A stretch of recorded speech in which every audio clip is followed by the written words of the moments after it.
Sit up straight for 1 second. Notice your shoulders. Where are they right now? For most people listening to this, they are an inch closer to the ears than they should be. They have been there since Monday morning. They will be there until Friday evening. And on Saturday, when you finally let them drop, you will feel a wave of exhaustion you cannot explain. That exhaustion is not from the work. It is from the holding. 40 hours a week of subtle, invisible holding. A version of yourself you maintain in meetings, in emails, in hallways, in elevators. A version that smiles when it doesn't want to, speaks when it would rather be silent, cares about quarterly targets that would not interest the real you for 30 seconds. You hate your job. You also cannot quit it. And every Sunday night around 7 p.m., a feeling rises in your chest that has no name. It is not exactly fear. It is not exactly sadness. It is something older than both, something Freud diagnosed in 1930, in the last great work of his life. And he diagnosed it in a way that should have changed how every human in the modern world thinks about work. It didn't, because the diagnosis was too inconvenient. By the end of this session, you'll know exactly why your job feels the way it does. Not the bad boss answer, not the toxic culture answer.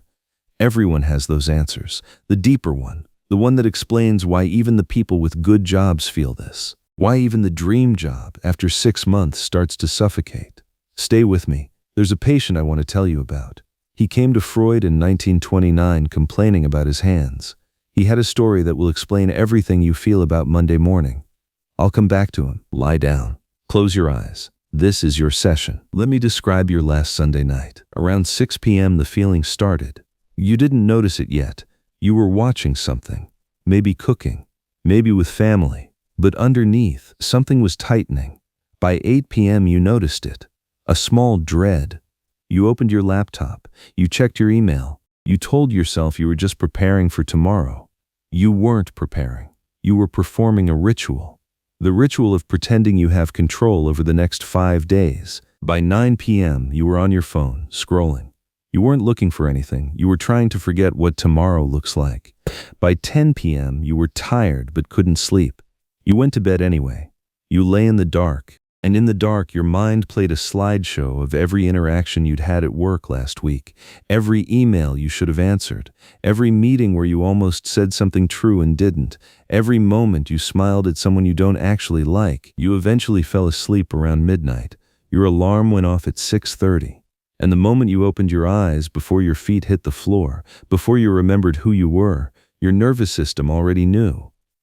It was Monday. The dread had been waiting all night. It rose immediately, fully formed, like it had never left. If any of this sounds familiar, listen carefully. You are not weak. You are not lazy. You are not bad at adulting. You are experiencing one of the most precisely diagnosed conditions in the history of psychology, and nobody told you it had a name. In 1930, Freud was 74 years old. He had cancer of the jaw.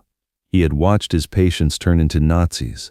He had watched the world he loved start to die, and in this dark mood, he wrote what he believed was his most important book. He called it Civilization and Its Discontents. The discontents, the unhappiness, the cost. The argument was simple and devastating. Freud said civilization is built on a transaction. To live together, to have cities, jobs, marriages, laws, schools, we have to give up something. We have to take the wild, instinctual, demanding, unfiltered part of ourselves, and we have to suppress it every day, forever. The ID wants what it wants now. It wants to sleep when it's tired. It wants to scream at the person who annoyed it. It wants to leave the meeting that's wasting its life. It wants to tell the truth, eat what it craves, kiss the person it's attracted to, walk away from the job it hates. Civilization, Freud said, requires you to refuse all of these impulses. Not sometimes, constantly, from the moment you wake up to the moment you sleep. And the price of that refusal, Freud said, is a low-grade chronic suffering that everyone in modern society carries but almost no one talks about. Because we have all agreed to pretend it isn't there. He had a name for this suffering. He called it neurotic misery, the everyday unhappiness of being a person who has to behave properly to keep their place in the world. He said it was the price of admission. Now think about your job. 8 hours a day. You don't sleep when you're tired. You don't speak when you're angry. You don't leave when you want to leave. You don't tell the truth when the truth is inconvenient. You don't eat when you're hungry. You wait for lunch break. You don't move when your body wants to move. You sit, you smile, you comply. Freud did not see your specific job. He died in 1939. He never sent an email. He never sat in an open-plan office. He never had a Slack notification chime at 11 p.m. But he predicted with terrifying precision exactly what those 40 hours a week would do to your nervous system. He said the modern human will become increasingly civilized, increasingly suppressed, and increasingly miserable. And he said most of them will not know why. You are the prediction. Let me tell you about Sarah. Sarah is a composite. She doesn't exist as one person, but every detail comes from real cases I've researched. She is 32. She lives in Berlin. She works as a senior UX designer at a respected tech company. Her salary is excellent. Her colleagues are kind. Her manager is reasonable. By every metric the modern world uses to measure success, Sarah has won. On a Sunday night last March, Sarah went to a cafe alone at 9 p.m. She ordered a coffee she didn't need. She sat at a small table by the window, and without warning, without any specific thought, she began to cry, quietly. Tears she couldn't stop. She wasn't sad about anything. She was sad about everything. She was sad about her own life, that, on paper, she had no right to be sad about. A waiter asked if she was okay. She said yes, she paid. She walked home. The next morning she went back to her excellent job and was, by every visible measure, fine. She has been fine for 3 years. She is also, in some way she cannot articulate, dying. Sarah went to a therapist 2 weeks after the cafe incident. She told the therapist she thought she was depressed. The therapist asked her a question. The question was, when was the last time you did something just because you wanted to, without considering whether it was productive, valuable, or impressive to other people? Sarah couldn't answer, not because she didn't understand, because she realized in that moment that she had been performing for an audience for so long that she had forgotten there was supposed to be someone behind the performance.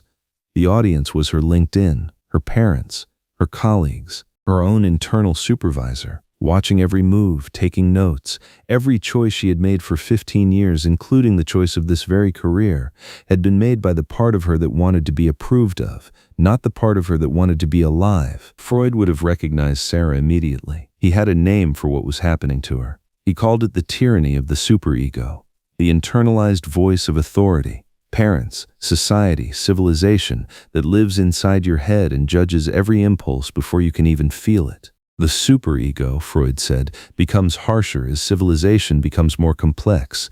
It does not need a boss to enforce the rules.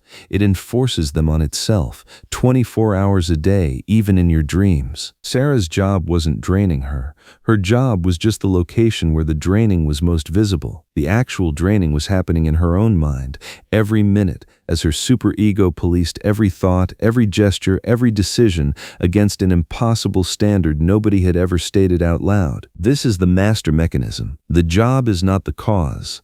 The job is the place where the cause becomes unbearable. I want you to do something right now. Before I continue, take both your hands and place them on the back of your neck. Just rest them there.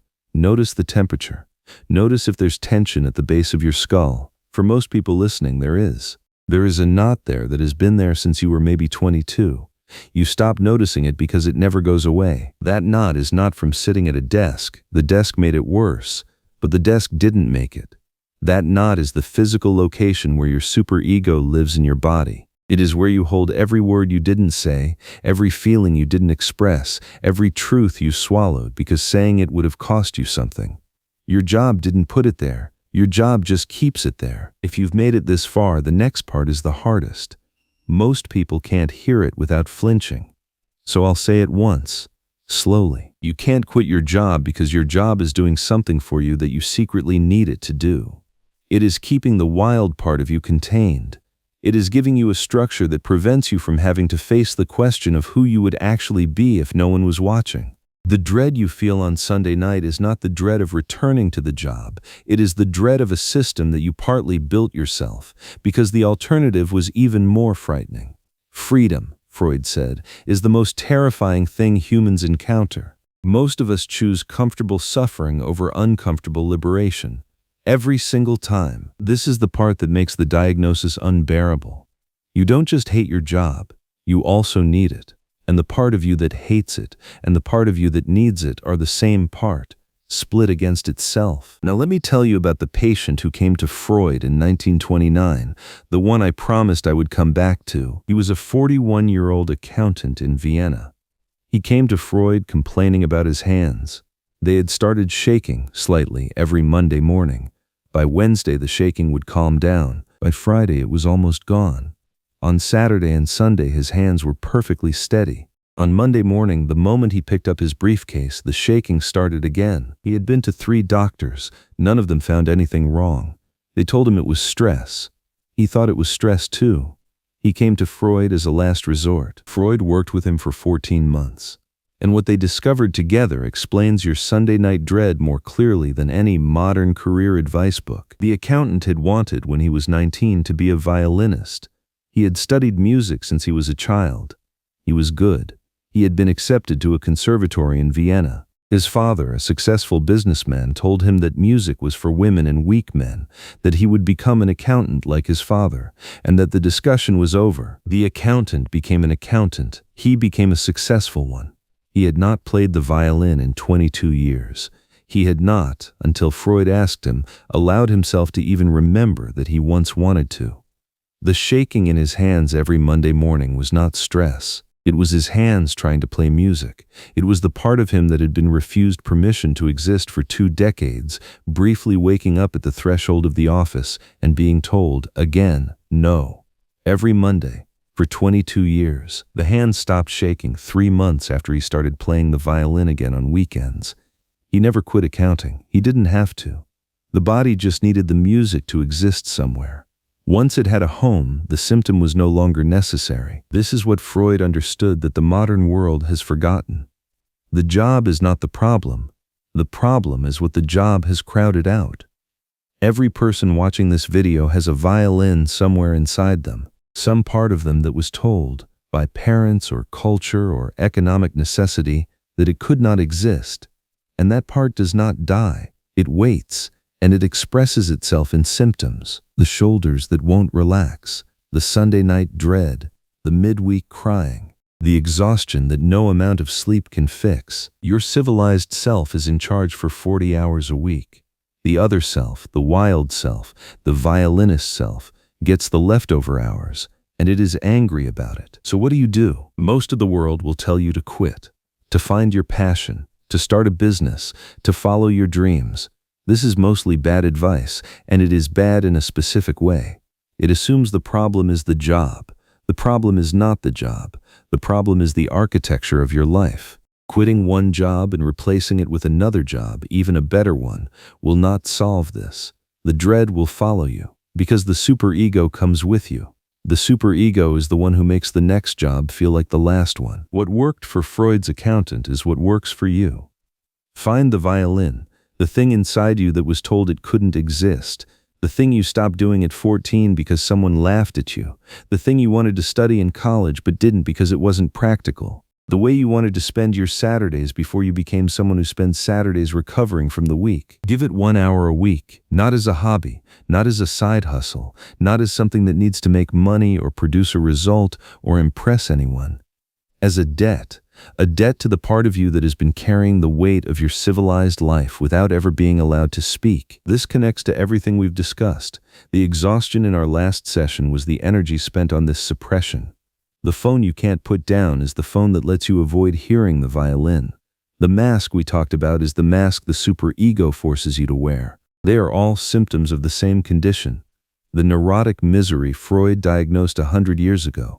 The price of admission to civilization. You can't quit civilization. But you can stop pretending the price is 0. Tonight, before you sleep, ask yourself one question. Not what you would do if money was no object. That question is too big and most people answer it dishonestly. The smaller, harder question. What did you stop doing, somewhere between age 12 and age 25, that you secretly miss? Don't think about it for too long. The honest answer comes in the first 3 seconds. Whatever name comes up, that is your violin. That is the part of you that has been waiting 20 years for you to come back. Sunday night dread is its way of knocking on the door. In our next session, we'll talk about the comfort you reach for to make all of this tolerable, the thing you do when the week finally ends, the relief that doesn't actually relieve. We'll talk about why you binge watch until 4 a.m. and why Freud, again, predicted exactly what would happen. This has been your session on Sigmund Freud Explains You. If you want to understand what your mind is hiding from you, subscribe. New sessions every day.